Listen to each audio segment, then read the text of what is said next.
Long before the great flood, before the rise of kingdoms, before the name of Noah was ever spoken, there walked giants upon the earth. They were called the Nephilim. But who were they? Angels? Demons? Or something else? Something far more forbidden? For centuries, their existence was buried in mystery, hidden in the pages of Genesis, and erased from the scriptures that shaped our world. But one ancient book refused to stay silent.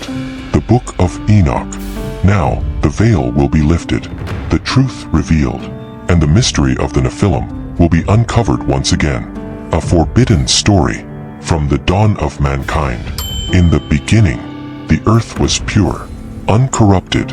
Humanity walked beneath the open sky, under the watchful eye of God. But soon, something changed. The ancient text of Genesis whispers a story most overlook. When men began to multiply on the face of the earth, and daughters were born unto them. The sons of God saw that the daughters of men were beautiful, and took them as wives, whomever they chose. And from that moment, everything changed. The Bible calls their offspring the Nephilim, giants, mighty men of old, men of renown. But who were these sons of God?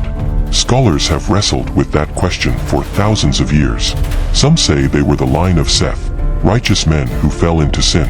Others claim they were divine beings, angels, who crossed a boundary they were never meant to cross. Imagine it, the heavens descending upon the earth, the divine mingling with flesh and blood, a union that defied the order of creation itself. And from this forbidden act came beings of terrifying strength and unspeakable corruption. The world before the flood was unlike anything we can imagine. Civilization was young, but knowledge was growing, and behind it all, shadows moved. The Nephilim walked among men. Their presence reshaped the earth. Their power spread like wildfire, but their hearts were wicked. Violence filled the land. Blood was shed without remorse, and the cries of mankind rose to heaven. God looked upon his creation, and saw that it was corrupted. The union of the sons of God and the daughters of men had unleashed chaos, and the Nephilim, these giants, stood as proof of that corruption. Every imagination of man's heart was only evil, continually. The world was spiraling toward destruction. But before judgment came, before the floodwaters rose, a warning was given. A man named Enoch walked with God, and he saw what was coming. He recorded what the world was not meant to see, the truth about the Watchers, and the birth of the Nephilim, the forbidden book that still speaks today, the Book of Enoch. And in its pages lies the answer to what really happened in the days before the flood. Hidden for centuries was a book that claimed to hold the truth, a book once read by the ancients, then cast out, declared forbidden. It was called the Book of Enoch. Long before Moses wrote Genesis, Enoch, the seventh from Adam, was said to walk so closely with God that he was taken and did not see death. But before he vanished from the earth, he left behind a record, a warning, a prophecy. In that book, Enoch wrote of beings called Watchers, angels who were sent to watch over mankind.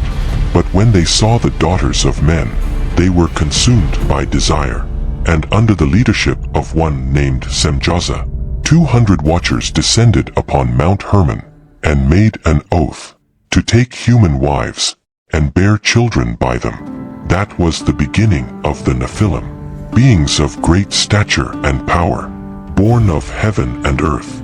But their creation was a violation of divine law, and their birth brought knowledge that man was never meant to know. The Watchers taught humanity how to forge weapons, how to mix potions, how to use enchantments and stars to control the earth. They revealed the secrets of heaven, the mysteries of creation, and the names of the sun and moon. It was knowledge that made man stronger, but also darker. Soon the Nephilim ruled the earth. Their strength was unmatched, their hunger unending.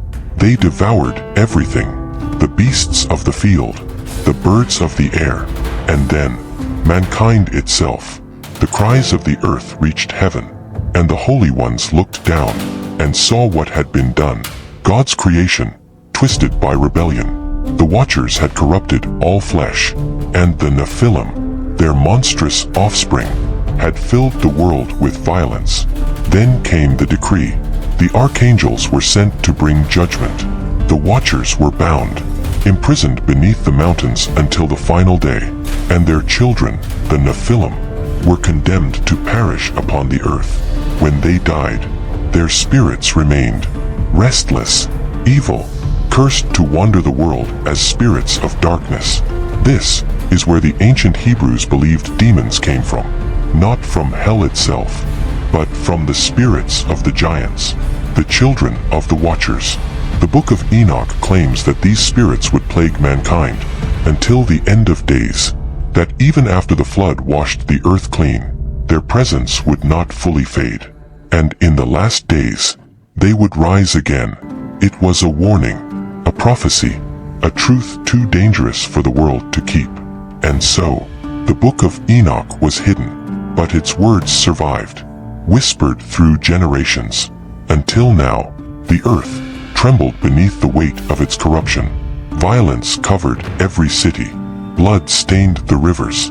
The Nephilim ruled as gods among men, but their power was their undoing. God looked upon his creation and saw that it could not be healed. The end of all flesh has come before me, and so he chose one man, a man of faith, a man uncorrupted, Noah. While the world mocked him, the heavens prepared for judgment. The sky darkened, the rains began to fall, and the waters rose, higher and higher, until the mountains themselves were swallowed. The Nephilim, the mighty ones, fell beneath the waves. Their towers, their weapons, their kingdoms of pride, were erased in a single breath of God's fury. The giants perished, the Watchers were bound, and the earth was silent again. But silence does not mean peace, because even after the waters receded, the shadow of the Nephilim lingered. Their spirits, restless and vengeful, drifted across the ruined earth. And as the ages passed, their story became legend, whispered in the dark, feared by kings, and written in books the world tried to forget. Yet the Book of Enoch warns that in the last days, when knowledge increases and the hearts of men grow cold, the spirits of the giants will stir again. Their corruption, their deception, their hunger will return. The question is not, were they real?